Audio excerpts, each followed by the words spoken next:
1,18,000 મત મળ્યા, 60,000 ની તો મારી લીડ હતી.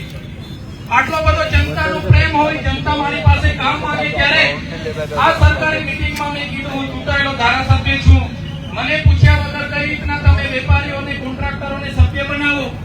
પણ આ ભાજપના નેતાઓ ત્યાં બેઠા બેઠા મને ફસાવાનું કાવતરું કરીને બેઠા હતા. પોલીસ મને ફસાવાની કાવતરું કરીને બેઠી હતી, એનો મને અંદાજો નતો. હું પોલીસ સ્ટેશને સામેથી અરજી આપવા ગયો અને મને એરેસ્ટ કરી લેવામાં આવ્યો.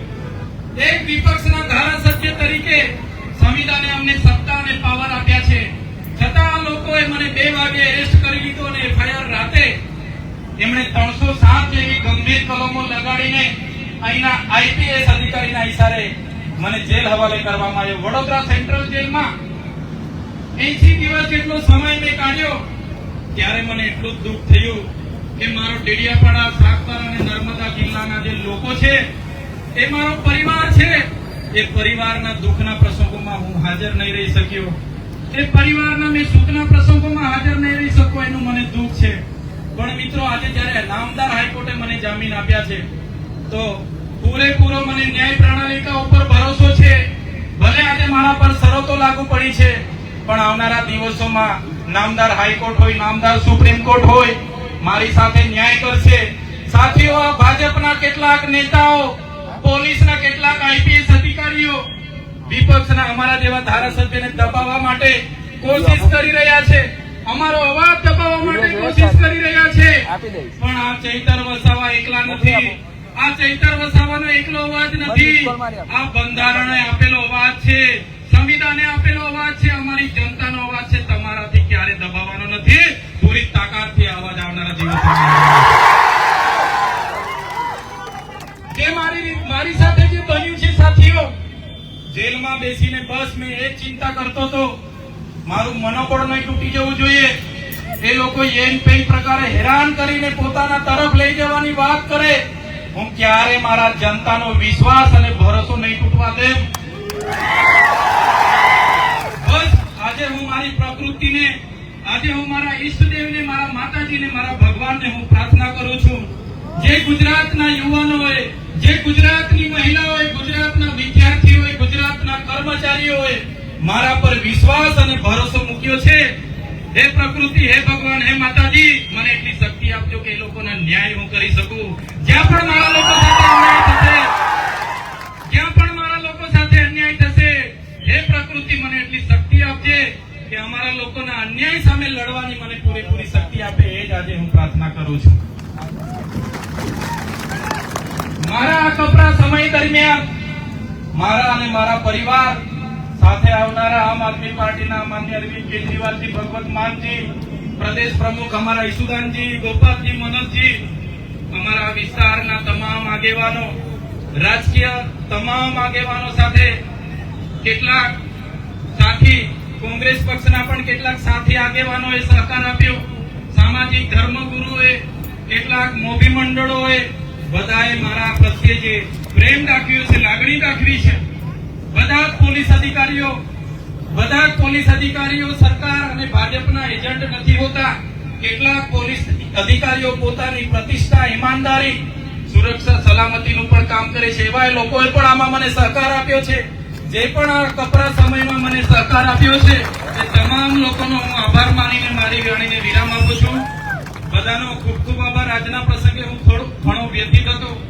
બહાર આવીને જોયું કે તમારો પ્રેમ, તમારો સહકાર જે મને મળ્યો છે, એ સહકાર હું ક્યારે ભૂલી ન શકું, કે ક્યારે તમને એ કરી ન શકું. પણ જે પણ આજે તમે મને આવકારવા આવ્યા છો એ બદલ સૌનો આભાર માનું છું.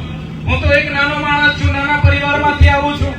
આટલી મોટી ભારતીય જનતા પાર્ટી, એમની પોલીસ, એમનું યંત્ર, એમનું તંત્ર સામે લડવા મારી પાસે તાકાત નથી મિત્રો. પણ જે તમારો સહકાર છે, પણ જે તમારો પ્રેમ છે, જે તમારી લાગણી છે, એ જ મારી તાકાત છે. એ તાકાત થકી આવડી મોટી સરકારો અને પાર્ટીઓ સામે લડું છું. ત્યારે આવનારા દિવસોમાં અહીંના જે પણ ગ્રાન્ટોને સગે વગે કરનારા અધિકારીઓ હોય, અમારા લોકોને રંજાડનારા કેટલાક પોલીસ અધિકારીઓ હોય, કે કેટલાક ભાજપના નેતાઓ 2 નંબરિયા ધંધા કરતા હોય, એમને પણ કહેવા માંગુ છું, આ ચૈતર વસાવાનો અવાજ હજુ પણ મજબૂતાઈથી તમારી સામે ઉઠવાનો છે. તમે તૈયાર છો? અહીં ઉભેલા તમામ સાથી યુવાનો, આગેવાનો, વડીલોને કહેવા માંગુ છું, સત્તામાં આવવાની જરૂર છે ત્યારે આવનારા દિવસોમાં તાલુકા, જિલ્લા, નગરપાલિકા, મહાનગરપાલિકાની ચૂંટણીઓ આવે છે. ગુજરાતના તમામ વિસ્તારના યુવાનોને આહવાન કરું છું, આવો બધા સાથે મળીને ગુજરાતમાં પરિવર્તન તરફ આગળ વધીએ. તમારા સાથ અને સહકારની જરૂર છે. આજે આ સમય આવી ગયો છે, આવો સમય ફરી કદી આવવાનો નથી. આવનારા દિવસોમાં બધા આવો.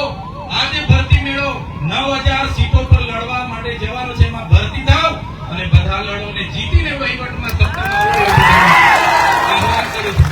આજે ફરી એકવાર અહીંથી અમે પ્રદેશ પ્રમુખ સાહેબ સાથે અમે હરસિદ્ધિ માતાજીના મંદિરે દર્શન માટે જવાના છે.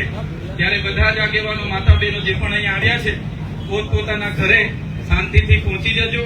તમે ઘરે પહોંચો ત્યાં સુધી અમને બધાને ચિંતા થશે. આટલું કહીને અહીંયા વધારે સમય નહીં રોકાતા.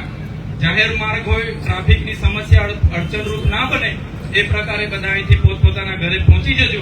આજ વિનંતી સાથે ફરી એકવાર મારા અને મારા પરિવારને સાથ સહકાર આપનાર તમામ નામી અનામી સાથી, રાજકીય, સામાજિક, ધાર્મિક તમામ લોકોનો આભાર માનીને વિનમું છું. અને આજે મને જામીન આપ્યા છે એ બદલ ન્યાય પ્રણાલિકા ઉપર મને પૂરો ભરોસો છે કે આવનારા દિવસોમાં પણ મારી સાથે ન્યાય થશે. સત્યને ગમે તેટલું પરેશાન કરવામાં આવશે, પણ સત્ય પરાજિત નથી, પણ સત્યનો જ વિજય થવાનો છે. ધન્યવાદ.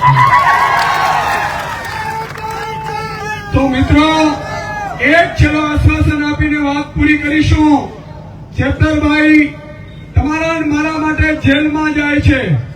બની શકે કાલે આનાથી મુશ્કેલીઓ આવશે.